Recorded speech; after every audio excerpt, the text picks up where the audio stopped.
Hello and welcome to Disney Movie Investigation. If this is your first time watching, welcome to the show. Each week we take a look at a movie that is featured on Disney+. On this episode, we are going back to the classic Disney as we take a look at the musical Babes in Toyland. Also, stay tuned for our bonus story as we take a look at the history of the Disney Christmas Parade. And if you enjoy these videos, please do hit that subscribe button. That way you will never miss any of our videos. But for now, sit back and enjoy this episode of Disney Movie Investigation. So like I said, we are covering Babes in Toyland. So this movie was released on December 14th, 1961.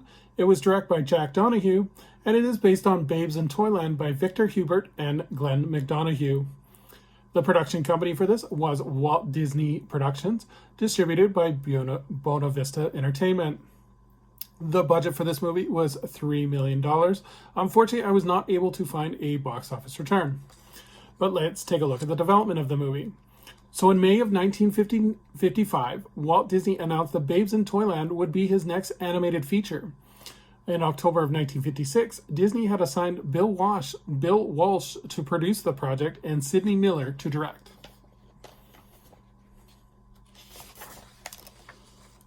Filming got underway in August of 1959, and Babes in Toyland was changed to a live-action movie. This would be Walt Disney's first live-action musical. The film grew also because of the cancellation of The Rainbow Road to Oz, and that was a Mickey Mouse Club project that would have seen Annette Funicello star as Princess Ozma. Ward Kimball would be assigned to produce and direct the project, and Walt Disney insisted that Annette Funicello, who was a Musketeer at the time, be cast as Mary. Ward Kimball felt differently, and it led to him being taken off of the film. Other considerations for Tom included Michael Callan and James Darren, and in January of 1961, Jack Donahue was assigned to direct the film, with Ward Kimball being assigned to direct the 15-minute toy soldier sequence using stop-motion animation. Disney then did an interview in March of 1961 saying that he wanted to create a film that was the same standard as The Wizard of Oz. The colorful and elaborate sets took 3 sound stages, and filming lasted for 6 months, and that included rehearsal and preparation time.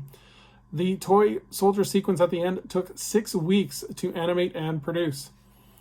After completing the film, the sets were taken to Disneyland and used as a walkthrough attraction from November 1961 to 1962, and this was called the Babes in Toyland Experience. This was also the first Disney movie to feature an elaborate marketing campaign and to feature toys featured in the movie that customers could go and buy. So let's take a look at the cast. So we have Ray Bolger, who plays the villain Barnaby, Annette Funicello, who plays Mary Contrary, Tommy Sands, who plays Tom Piper, Ed Wynn, who plays the Toymaker, Tommy Kirk, who plays Grumio, Henry Calvin, who plays Gonzargo, and Gene Sheldon, who plays Rodrigo. Now that we know the players, let's take a look at the plot. So Tom, the Piper's son, is about to marry Mary quite contrary. On the evening of her wedding, the evil miser Barnaby hires 2 henchmen to drown Tom and steal Mary's sheep, cared for by Little Bo Peep, this depriving Mary and the children she likes of their livelihood and forcing her to marry the evil Barnaby.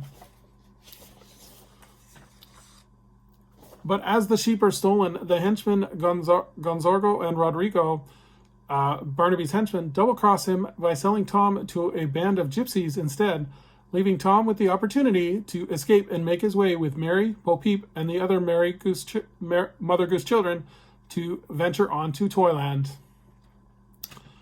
So would I recommend this movie? I think this is a Disney classic. It's definitely, you can see the style of those old musicals. The positives I like are the vaudeville style humor throughout the movie, especially with Gonzargo and Rodrigo. There's definitely a lot of vaudeville humor there. I think Ray Bolger plays a great villain, and this is the henchmen, like I said, Rodrigo and Gonzargo are a highlight of the movie. The songs are quite memorable, especially Slowly He Sank to the Bottom of the Sea. We Will Do the Sum and We Won't Happy Till We Get It are great songs, part of the Disney library that I think are often overlooked. You definitely can see the influence of The Wizard of Oz, especially in The Forest of No Returns. The scene is quite similar to one that is in Wizard of Oz. The end climax scene with the toys is definitely the most memorable, and it's definitely a highlight of the film. It was rare at the time to use stop motion animation, and it was revolutionary technology at the time. The negatives, unfortunately, both Tommy Sands and Annette Funicello are quite generic in this movie. More so Tommy Sands than Annette Funicello. There's a lot of times, with the exception of the end soldier scene, that Tom Piper just is standing there with nothing to do. The movie comes off a little like a made-for-TV movie, especially the way they transition from scene to scene. Instead of making a smooth transition, a lot of the time it's just a cut scene, and then we pick up in a totally different location. Overall, I definitely think it's a definitely worth to watch, especially if you're a fan of old Disney and knowing where kind of the Disney company started. I think it's definitely one to watch, and it's also a great example of films from the 1960s, because you can see a lot of those musicals and the MGM influence as well. So let's take a look at our bonus story.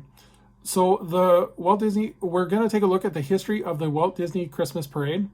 The first Christmas parade occurred in 1962 at Disneyland Park, and Walt Disney was the host of an on-special NBC episode called Walt Disney's Wonderful World of Color.